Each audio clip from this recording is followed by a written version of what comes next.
राधे दोस्तों। आज मैं आपको धरती माता की कहानी सुना रही हूँ।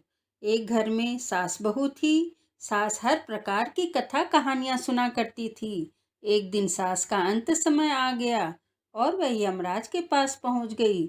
उसे वहाँ खाना पीना सब कुछ बहुत अच्छी तरह से मिला, लेकिन उसे बैठने को धरती माता नहीं मिली।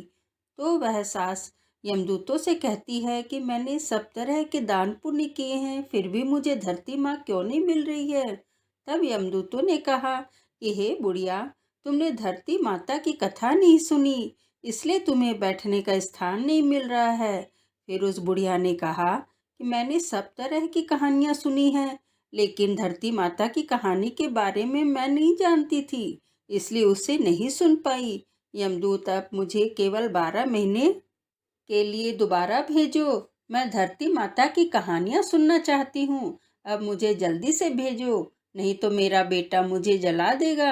यमदूत ने बुढ़िया की बात मानकर उसे पुनः धरती पर पटक दिया। जब बेटा माँ की अर्थी को आग लगा रहा था तो वह अर्थी हिलने लगी। तो बेटे ने कहा कि मेरी माँ तो पुनः जिंदा हो गई है, और वह माँ के साथ पुनः घर आ गया। बुढ़िया ने कहा कि मैंने पहले धरती माँ की कहानियाँ नहीं सुनी, इसलिए मैं 12 महीने के लिए धरती माँ की कहानी सुनने आई हूँ।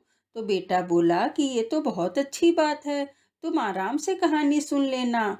लेकिन वो बहू बोली कि आपको तो यही काम है, फिर से मरने के बाद भी यहाँ कहानी सुनने आई हैं। दूसरे दिन तैयार होकर सास ने बहू से कहा कि तुम मेरी धरती माँ की कहानी सुन लो।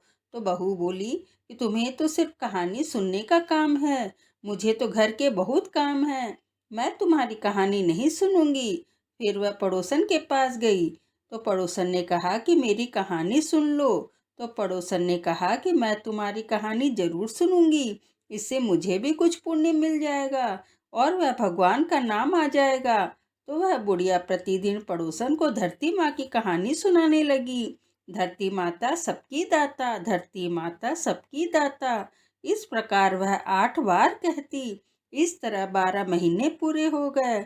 उसने बेटे से कहा कि मुझे धरती माँ का उद्यापन करना है। तो बेटे ने कहा कि क्या सामान लाना है, आप मुझे बता दो। अगर मैं घर से लाऊंगा तो बहू लड़ेगी, इसलिए मैं बाजार से ले आऊंगा।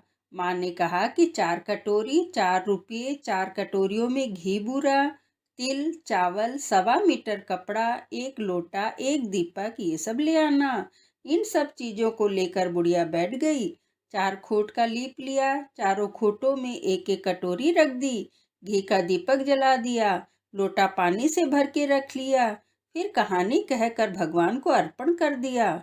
उसी समय तुरंत बुढ़िया के लिए विमान आ गया और कहा कि अब तुम्हारे 12 महीने पूरे हो चुके हैं और जाने का समय आ गया है।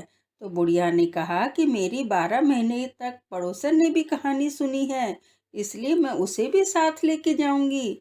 यह सुनकर दूत पुनः यमराज के पास गए और एक विमान और लेकर आ गए। बुढ़िया अपने बेटे बहू को आशीर्वाद देकर पड़ोसन के साथ लेकर विमान में जयकारे के साथ चली गई। इस प्रकार धरती माँ की कहानी सुनने से वो बुढ़िया को बाद में बैठने का स्थान मिल गया। जैसे धरती माँ की कहानी सुनने से बुढ़िया को फल मिला, उसी प्रकार सबको फल मिले, सबकी मनोकामना पूर्ण हो। जय धरती माता की।